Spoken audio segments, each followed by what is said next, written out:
Hey there, it's Lara here. Welcome to another weekly Witchy Wednesday astrology report. This is a report for the week of September 12th to 18th, 2018. And in these weekly videos that come out every Wednesday, I speak to the astrology for the week. And I go Wednesday to Wednesday. That's just the way I do it. I started doing these videos that way, and that's the way I continued to do them. So if this is your first time to the channel, then that will put things sort of in context for you. And I really appreciate you being here. I would love it if you would subscribe if this is something that you find interesting, that resonates with you, that you'd like to see more of. And of course, you know, I love it when people leave feedback and comments.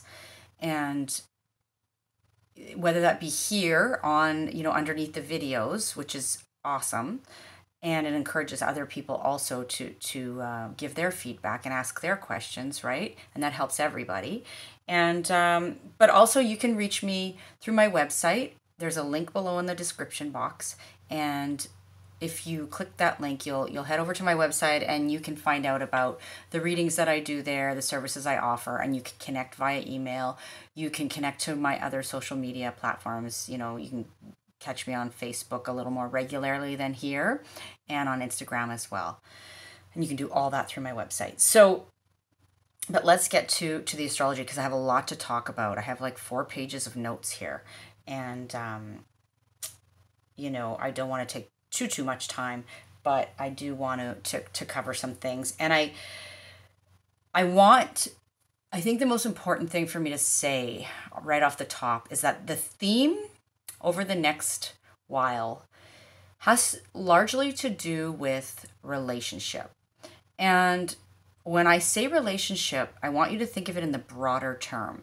You know, when we hear the word relationship, we're sort of conditioned to think of that in terms of our significant, you know, other kind of thing, or close, you know, personal relationship. But we are actually in relationship to our environment all the time, right? We are constantly relating to other people, relating to, you know, our environment, our life circumstance, all kinds of things.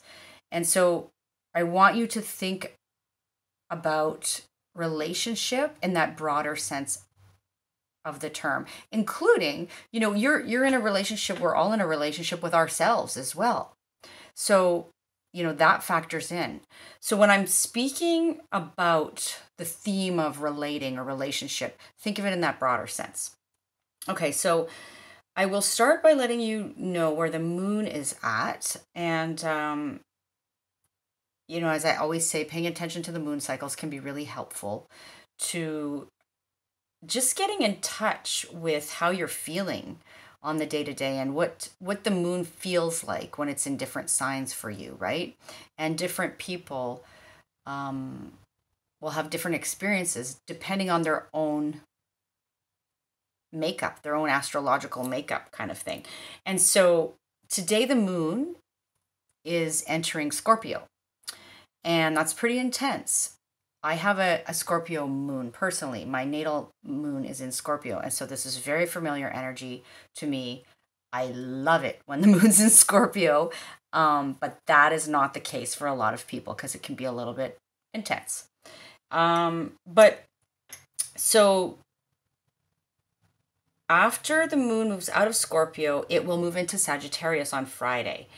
And when it's still in Sag on Sunday, it will square the sun that's in Virgo right now, right?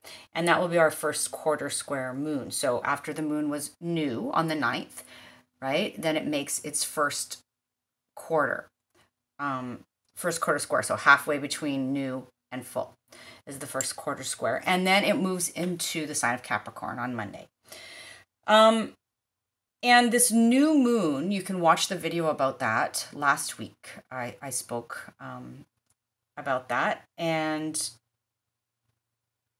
I just wanted to mention here that it's interesting. We had this new moon, and right around the same time, we also had, on Monday, we had Jewish New Year, which is Rosh Hashanah. I don't know if I'm, or Rosh Hashanah.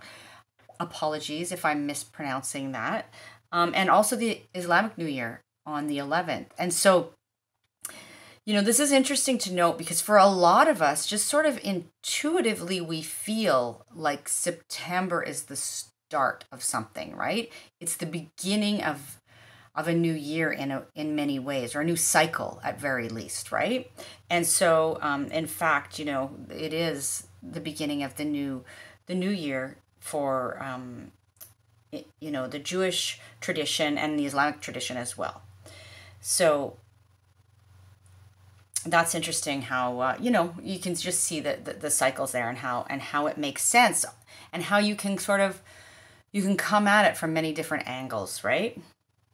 So in last week's video, I touched on the fact that Venus was changing signs and moving into the sign of Scorpio. And that happened on the same day as the new moon in Virgo.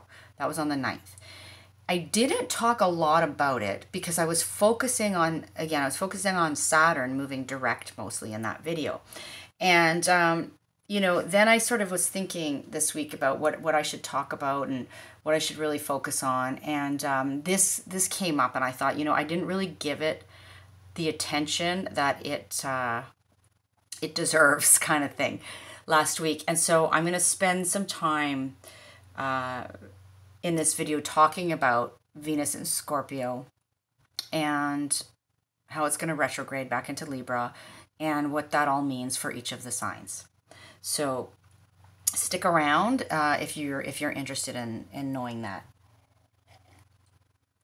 Excuse me. So, but before we get there are a few things that I want to draw your attention to. Just a few aspects or conversations that are happening between planets, right? A couple of them are actually happening today, and that is Jupiter in Scorpio is having a conversation with Pluto in Capricorn and Saturn in Capricorn, forming what we call a sextile, right? A conversation of opportunity, really. And so this is a good time for business relationships, right? And in particular, and for really transforming our relationships in, really sort of a stable, responsible kind of way. It's also good for harnessing our powers of persuasion. And it can be a lucky aspect for wealth creation as well. And, but that it requires us to do things a bit differently. And that theme of our resources, or how we relate to our wealth, is also with us this month. That's part of the bigger picture of how we relate that I was talking about off the top, right? So we also have Venus in Scorpio that is opposing, so across the chart from Uranus and Taurus. And I'll show you the chart in a minute after I speak to you about these different aspects so that you can see for yourself, get a visual. But this is about intensity in relationships, right? So we can have this there can be a real urge for freedom in our relationships or how we relate as well. And this is a longer standing transit because it's going to make 3 passes, right? And so it lasts until December, really, on and off, this conversation. And so take note in general of what's coming up for you when we're speaking about relationships. What's coming up for you right now? This may be something that continues to play out, or a theme or themes that are revisited over the next few months, right? Over the remainder of the year, kind of thing. And so just take note of where things are at for you right now. Then on tomorrow, Thursday, we have Mercury that's in Virgo. We're still in Virgo season right now. And Mercury is there with the Sun, right? And Pallas Athena, which I spoke to in previous videos last week and the week before. But it's making an opposition to Neptune in Pisces. I mentioned this, I think, briefly last week too, but basically, this can cause us to be a little foggy in our thinking. There can be some confusion in our communications or our thought processes. We can even go so far as to say there can be some delusion and deception that goes on in terms of communication. However, I was speaking to an astrologer friend of mine. We had coffee this week, and he was sort of my first formal astrology teacher. And we were having a conversation, among other things, about Neptune and how many astrologers talk about Neptune in terms of the deception and delusion and that kind of thing. But we sort of see it as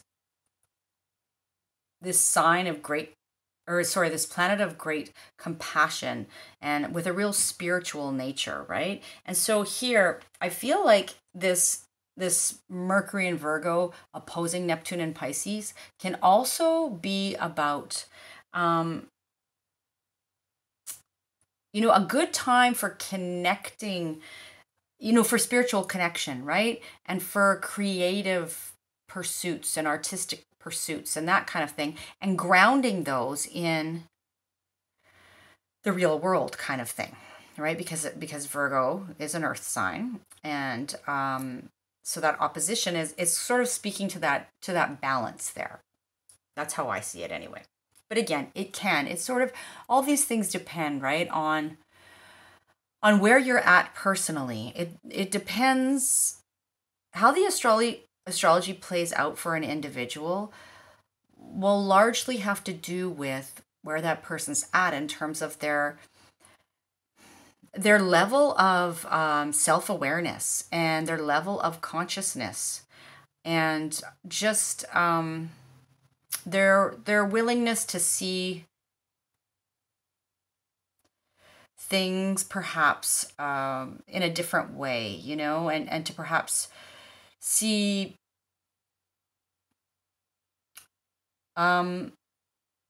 difficulties as lessons rather than sort of, punishments, that kind of thing. So it all depends on where you're at, but that's has to do with any of the astrology that I speak to, but right now I'm just talking about the Mercury in Virgo opposite Neptune and Pisces aspect that's happening this week. And so, you get to choose, really, right, how this plays out for you. And then on Saturday, the 15th, we have Mercury in Virgo that is trining Pluto in Capricorn. So it's making a conversation of ease, really. So it's an ease in communicating, really, or problem solving. That's the way I see it. So, if there is something that's going on, there's a difficulty or a problem that you've been faced with, then this can allow a solution to present, right? Like you can think of a good way around the problem, sort of thing. And also perhaps, communicating about getting stuff done. I kind of see it as that as well. So, maybe you have to have a conversation. I don't know, I'm just throwing this example out there, but maybe you have to have a conversation with your partner about things that need doing, around the house or in life in general. And that will be, there will be an ease in that conversation. And then on Sunday, Mercury in Virgo is having another conversation with Jupiter in Scorpio. Again, it's a sextile, a conversation of opportunity, right? So again, this is a good time for sort of in-depth communication. So relating, communication, these are all themes, right, that are going on for us. And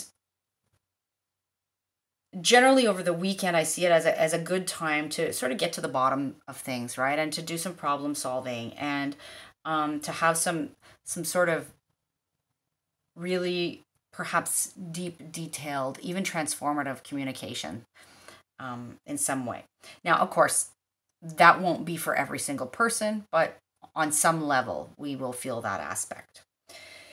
Okay, then the other thing I want to talk about before I show you the chart and before I get into more detail about Venus and Scorpio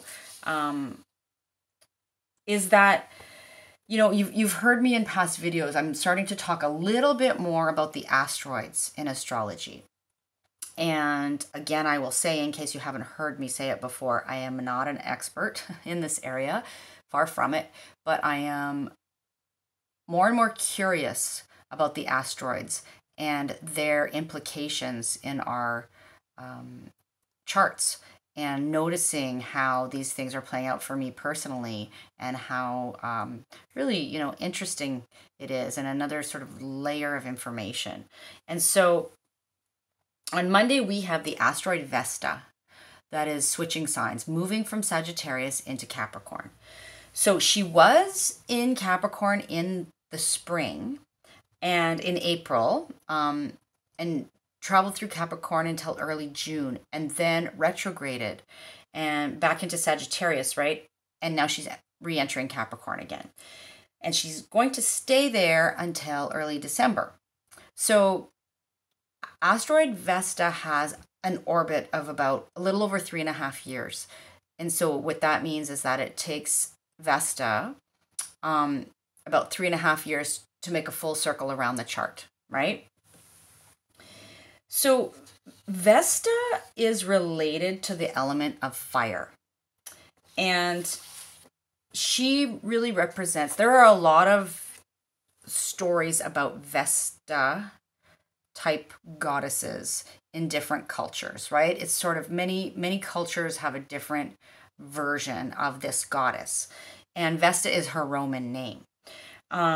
But she's about our inner passion, our inspiration, our, you know, about true empowerment, about devotion, about purity. And you will often hear her referred to as the goddess of the hearth, right? So she's sort of charged with keeping the home fires burning, right? And I see her as this, you know, sort of virtuous,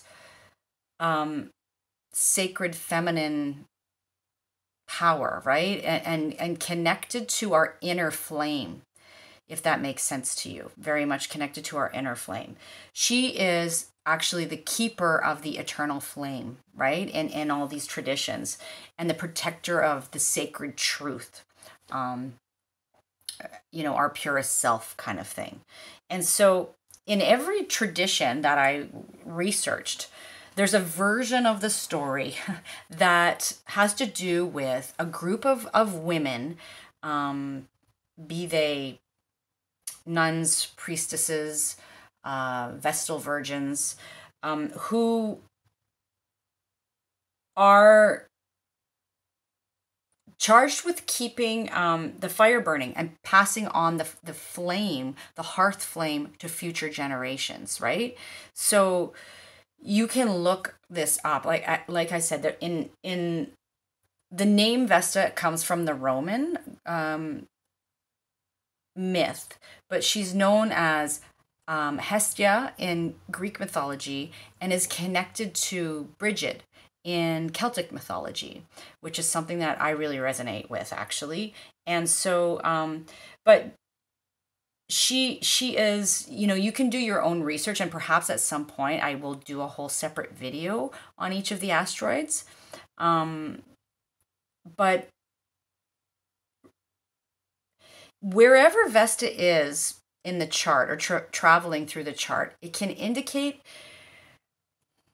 this area where there may be some, either sort of at the lower octave, I guess, like competition between women, oftentimes where there is sort of a man at the helm, or it can indicate women coming together, right, to empower each other and themselves, sometimes at the expense of a man. And when I was doing the research and reading about this, I was thinking to myself, that makes so much sense, because when you think of what's gone on over the course of this year, and there have been many, many, many stories of, women coming out and telling their stories and empowering each other to have the courage to tell their stories of sexual assault and this kind of thing, right? The Me Too movement. And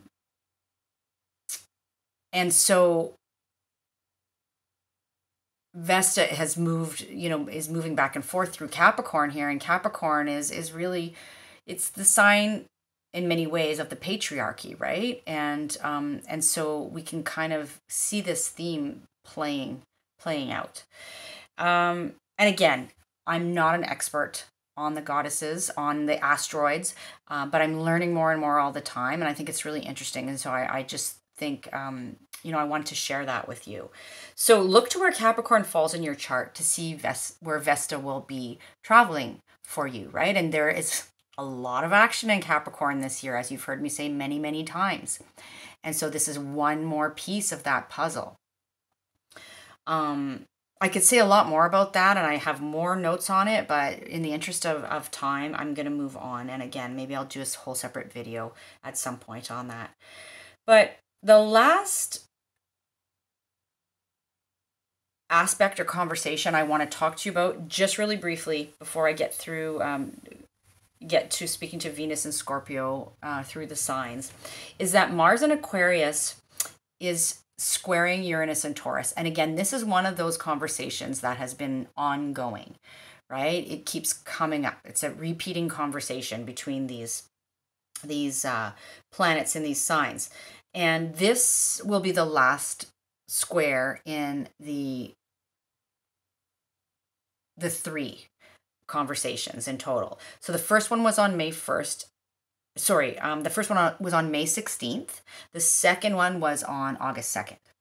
And so you can look to those dates to sort of see what was going on for you around that time, maybe, and see if anything rings a bell for you. But in general, this Mars in Aquarius square Uranus and Taurus, it's like raw, combustive energy, right? And it can be on the really positive side, like flashes of genius and insight and inspiration, and this drive to do something out of the ordinary, to to shake things up. It's like a stirring up of our inner rebel kind of thing, and a will to break free in some way. On the lower vibrational end, that can play out as combative, erratic behavior, right? More explosive energy, really butting heads and flaring tempers, and perhaps acting really impulsively and, just sort of coming unhinged and taking dangerous risks.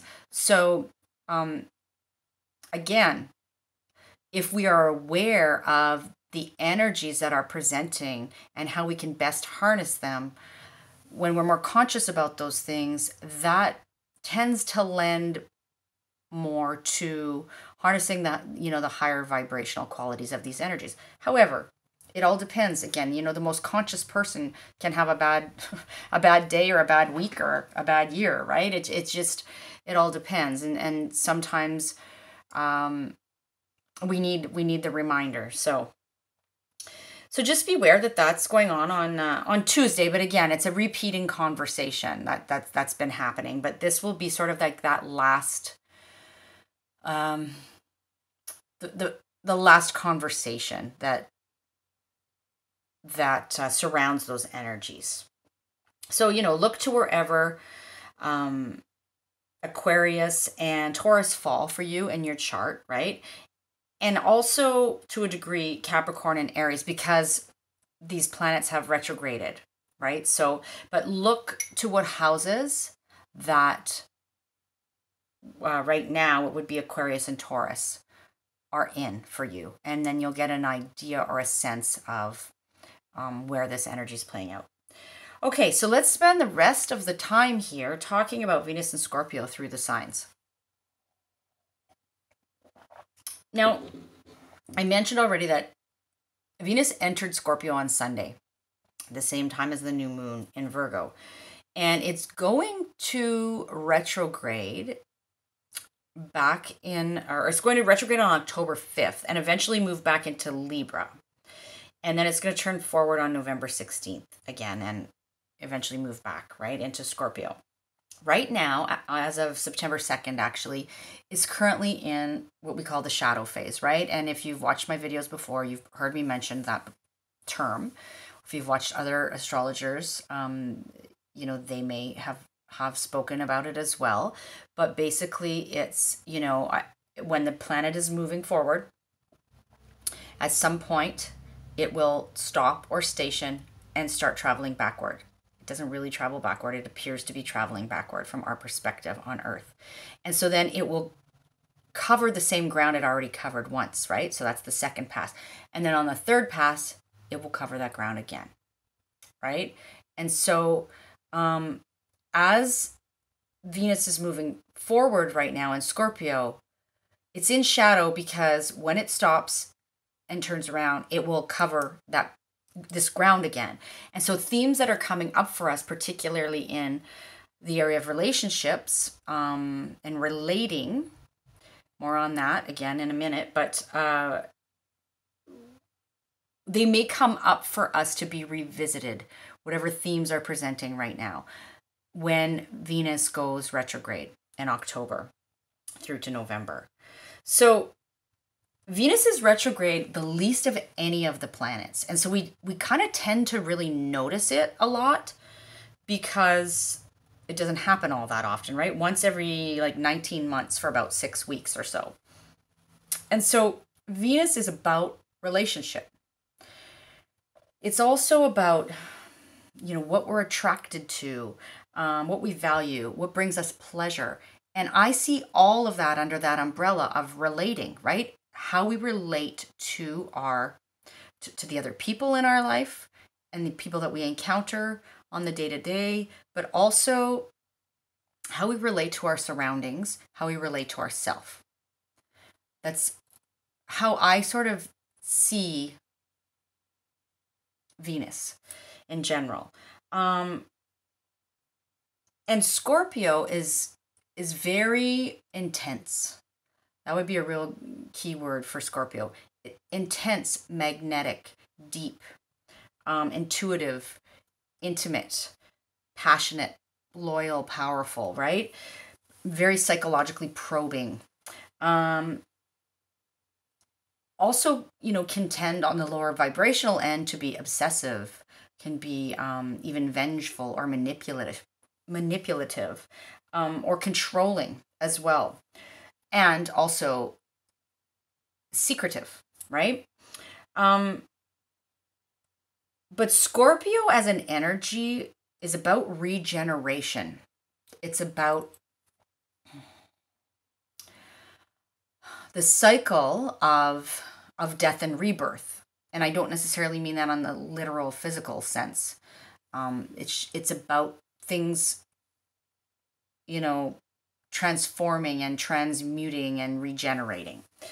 So basically, this transit of Venus through Scorpio is really about probing the depths of our relationships and how we relate to others and our world, the world around us, right? How we relate to what we value, to what brings us pleasure, right? And ultimately transforming how we relate in some way, shape, or form. And so before I speak to each of the signs, I want to show you the chart for this week. Hopefully the lighting is okay here. I haven't been paying much attention to it, but I drew this chart up earlier today. It's a little bit busy because I do have some of the asteroids on there, including Vesta, which is right here in Sagittarius right now, but about to tip into Capricorn, right at the top of the chart, right? And so when I was looking at this, I was kind of thinking to myself, I wonder if we will see some more, because the 10th chart is the 10th house is a very public house. I wonder if we will see some more of these stories coming out in terms of what we've seen going on with the Me Too movement. And, you know, I don't have to mention them all. You know what I'm talking about. It'd be interesting to see what happens there. And what else? We've got, there's Uranus and Taurus, and there is Venus in Scorpio, right? And Jupiter is also in Scorpio, and the moon was in Libra when I drew the chart up, but later today will move into Scorpio as well. There's all that energy in Virgo that we've been speaking about: Mercury, Pallas Athena, the sun still there, and you know, again, the Capricorn stuff that's happening. Pluto's there, Saturn's there, and Vesta's about to be there as well. And there's Neptune across the sky, right? From Mercury that I was speaking about earlier in the video. Neptune in Pisces, Mercury and Virgo. Okay, so here's how I sort of see this Venus and Scorpio transit playing out for each of the signs. And I'll do my best to kind of give you some examples. I wrote some more extensive notes than I normally do when it comes to this, just because there were some key things that sort of came to mind that I didn't want to forget. So I'm going to start with Scorpio, because Scorpio, this is in your first house. And again, I have to say this in every video, just in case this is your first time here, but I'm speaking to largely to how this plays out for your rising sign, right? Because it's the most accurate when we're doing these general videos. If you want to know specifics, you need to know your own chart for that. And in order to do that, you either have to know how to draw that up yourself, and there are free resources on the internet where you can draw up your own birth chart.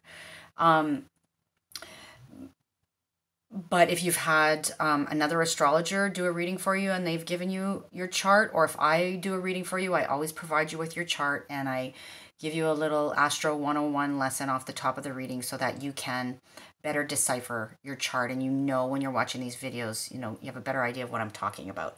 But I am speaking largely to the rising sign here. Having said that, also listen for your sun sign and your moon sign if you know it.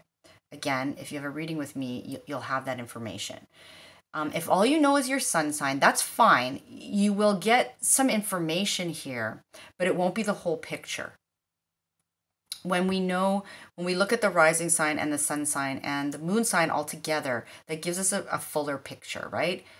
Especially when we're talking about these general readings. Again, you can only really get very specific when you're looking at an individual chart. But so I'm speaking to Scorpio rising, Scorpio sun, Scorpio moon here. So Scorpio, this is happening in your first house. This is a big deal. And it's really, I see this as largely about your relationship to yourself, relating to the self, right? Because the first house is the house of self. So it's about how you value yourself. It's about, your physical self and how you relate to that, your self-image, how you project yourself out into the world. It's about self-love, right? Venus is about love and relationship, and that relationship we have with ourselves is quite intimate, and it can be secretive, and all these other Scorpio things, right? There's a light will be shone on that right now. And so there is really this big transformation underway for you in terms of the relationship you have with yourself, and how you project and are seen in the world and present to the world. And so be patient with that. You know, it can feel like you want it all to change right now, but, you know, we need to take it one step at a time kind of thing. Libra, this is happening in your second house. I want to just pause very briefly to say that, you know, Venus is going to retrograde back into the previous house. So, for example, for Scorpio, when Venus retrogrades back into Libra, it will be retrograding into your 12th house for a little bit. But I'm not going to speak to that here. I will in a future video. But right now I'm talking about specifically Venus and Scorpio and what house that's in for you. So Libra, this is happening in your second house. And this is about how you relate to your resources, to your self-worth, to your values or valuables. You know, I see it as, you know, even how you value yourself in relation to money, or your resources, right? And so that sort of relationship you have to what you value, to your self-worth, can transform during this time, right? And even your relationship, the relationship you have to stuff may go through some changes over this next while, right? You may be really contemplating that, and looking to, you know, to change that in some way. Virgo, this is happening in your third house, of relation, you know, of your communications largely. And so I see this as perhaps more intense connections, and how you communicate, you know, perhaps writing even from a deeper place. It could be intense relationships that revolve around emails, texting, any form of writing or communication, right? Or perhaps short, intense trips that revolve around relationship as well. It can be a good time for finding the right words to communicate your depth of emotion in general. So that's for you, Virgo. Leo, this is happening in your fourth house. And this is about your relationship or how you relate to your home, your family, your past, your roots. And so you can be sort of probing the past, right? And maybe like something that comes up or something you discover changes the way you relate in that arena of life. I can also see it as being more depth, more intensity, more passion in relating on the home front in general, right? And also a greater sense of emotional security, perhaps, you know, will evolve during this time. Cancer, this is happening in your fifth house. So this is about how you relate to children. It's your relationship to your creative self-expression. It's your relationship to pleasure in general. And so maybe, you know, there can be more, maybe more intensity in this area of life, right? More of a drive to get to the bottom of things and to transform how you relate, in that area of life, right? Also, maybe maybe this is about experiencing sort of more love and deep connection and passion in that fifth house, and things that encompass that fifth house area of life as well. So Gemini, this is happening in your sixth house. This is about your relationship to your daily routine. You know, maybe you are becoming quite passionate about a health and wellness routine, or maybe even a little bit obsessive or obsessed with sort of changing, you know, making some change to your daily routine. Maybe, you know, and maybe that is even sort of transforming your relationships in some way. Like maybe you and your partner are adopting some new health and wellness regimen together, or that's, you know, changing your relationship in some way. Maybe there's a lot of intense conversations happening around health and wellness, or a lot of daily focus on these issues in general, right? So, you know, just don't dive headfirst into to anything without sort of considering the bigger picture and the long-term ramifications kind of thing. And that goes to, to everybody. I'm not necessarily just speaking to Gemini here when I say that, because Scorpio can be so intense that it's like this just deep, need for merging with whatever it is. So just try to take a step back and consider the big picture, right? Taurus, this is happening in your 7th house. So this is how you relate in your one-on-one relationships, basically. That can have, that can be business relationships, contractual relationships, rivalries even. There can be some intensity and maybe a longing to transform that part of your life in some way. Maybe you're suddenly finding yourself, attracted to people that are different than you have been, drawn to before. Maybe there's a lot of conversation about roles in relationships, right? The give and take, that kind of thing, the self and the other. So that sort of self-other axis of relationships can be under the psychological microscope for the next while. Aries, this is in your 8th house of how you relate to shared resources, right? So that can become a focus for you over the next little while. You can become a lot more fixated on wanting to dig deep in that area. Maybe there are some deep conversations happening and some transformative conversations happening in terms of, things like wills or taxes or insurance. Or maybe, this might have to do with starting, some sort of therapeutic relationship and sharing your deepest, darkest secrets, right? With somebody else. And that can be quite vulnerable, but very transformative as well. Or just in general, maybe there is an overhaul of your intimate relationships going on, Aries. That can be the way this plays out. I don't want the camera to run out, so I'm trying to get through the next 4 signs here. Pisces, this is happening in your 9th house.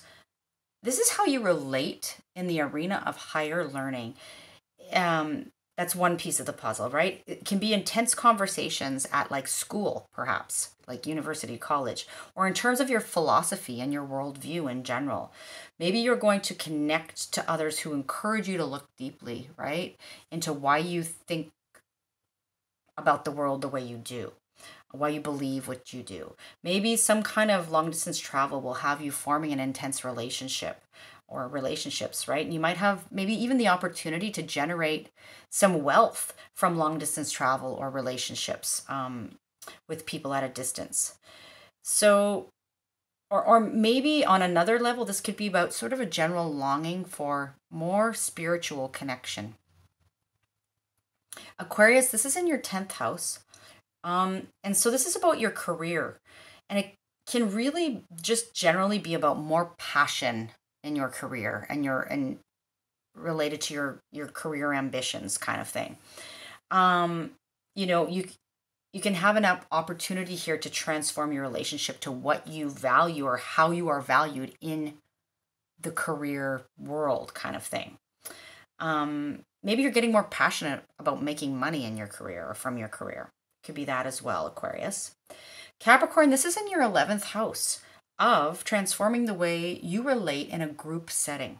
So to friends, friendship groups, to organizations, even online groups. And also your relationship to your vision of the future, your hopes and dreams for the future. You could be uncovering some deep truths, maybe connecting to a group.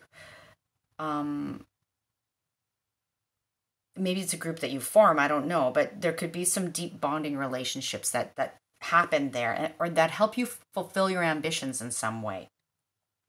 And then last but not least, Sag, this is happening in your 12th house. So this is about how you relate to your higher power, really. And it's how you relate to yourself in the way, like going deep into what makes you tick, right? The good, the bad, the ugly. It can be about your relationship to bad habits and addictions.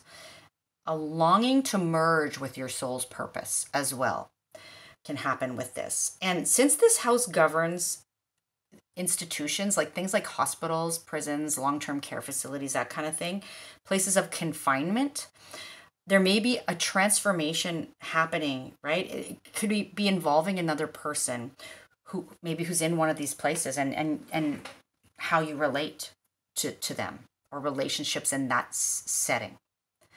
Okay, so that is all 12 signs. And sorry if I sounded like I was talking fast, but I wanted to get through all of it before the camera cuts out, because it has a tendency to do that at around this point. And I really want to thank you for taking the time to be here and to watch the videos and to comment.